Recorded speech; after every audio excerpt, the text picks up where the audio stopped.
What's up, guys? It's your boy Darkskin, and we are actually back with another video now. It's kind of crazy. I didn't think about this at all, like completely, like at all. But after going back and looking on Twitter, shout out to Shogun, he said he said it or somebody said it. But anyways, if you scroll down and you look at the weekly buffs, bro, dog. So look. Week 2 decreases all heroes' damage taken by 50% when assuming stances. Number one, in my last video, I read it completely wrong. Look, I've been sitting in front of this light for a couple hours, and then talking nonstop for, you know, a good while. I was lightheaded, bro. I don't know how I read this. All humans like do less damage or something. I don't know what I said, bro. But anyways, decreases all heroes' damage taken by 50% when assuming stances. If y'all don't know what this means, that's literally made for Green ESTAROSSA, who assumes a stance.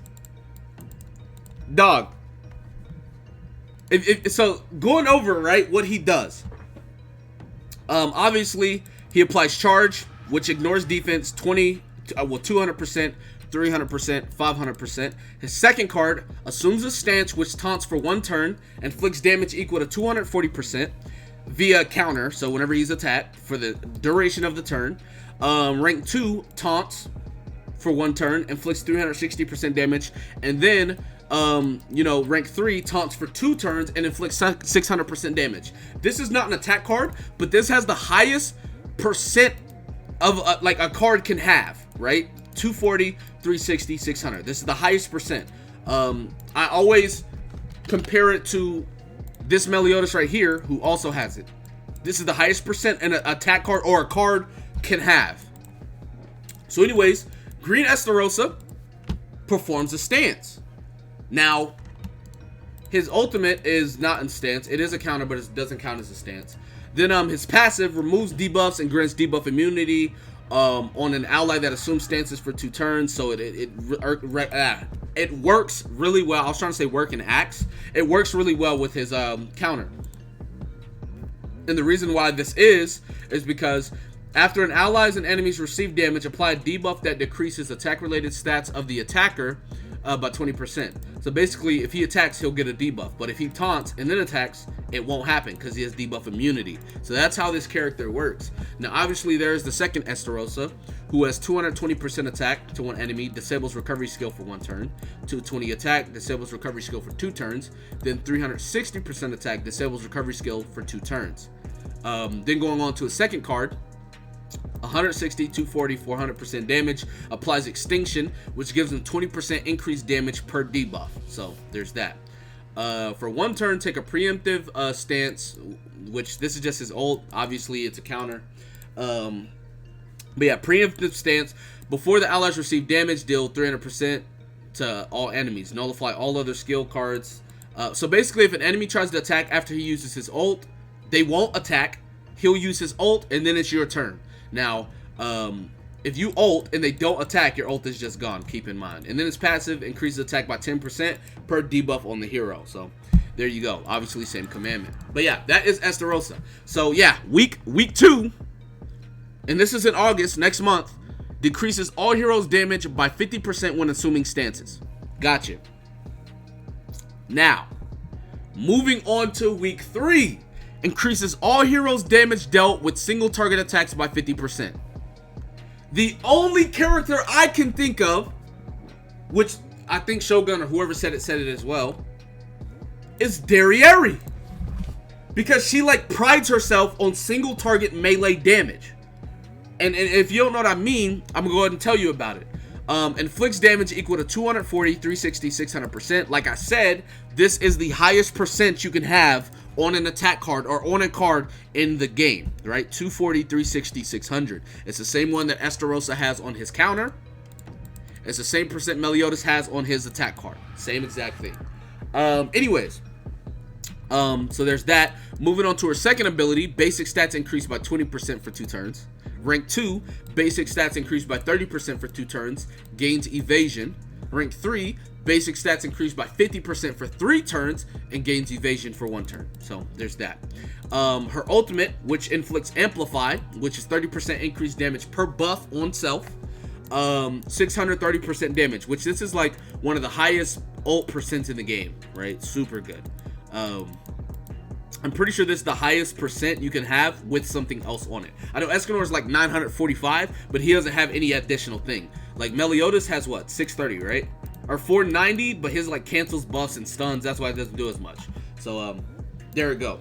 Anyways, moving on to her passive. Increases attack by 10% when the hero uses a skill. The buff goes away when no skills are used on the turn, up to 10 times. So she can get 10 attack buffs on her from her passive. 10 buffs from her passive.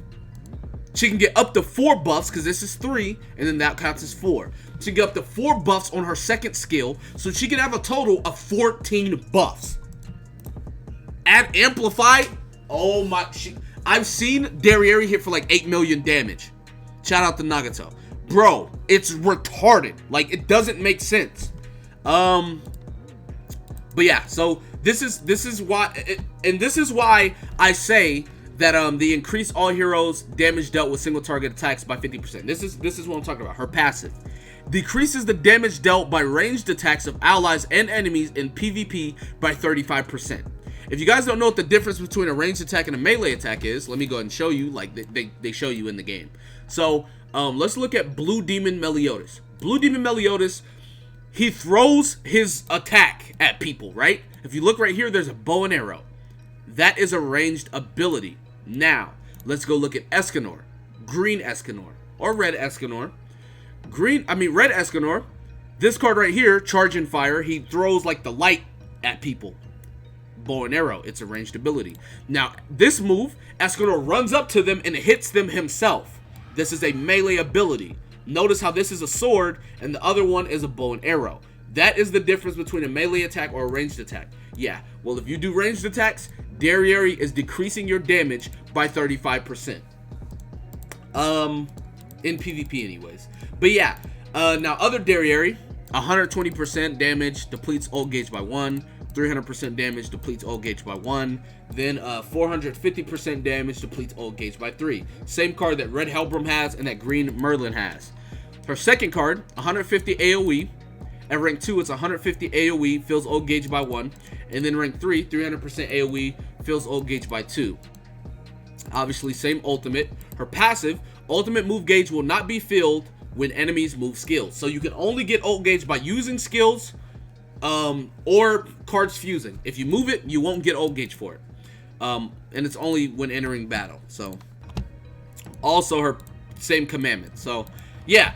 But, like, the fact that they put these in specific, like, these specific buffs, it's gotta be ESTAROSSA and DERIERI. So, a lot of you guys talking about spending gems on this 7 Deadly Sins, but I don't even know if it's, like, it says special draw event, but special draw event could literally mean banner draw, or it could be like roulette type of event draw. I don't know. We have to see once like the update comes out.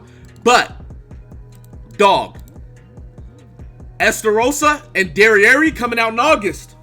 Apparently, like, I mean, obviously this is not 100%. It's all up in the air.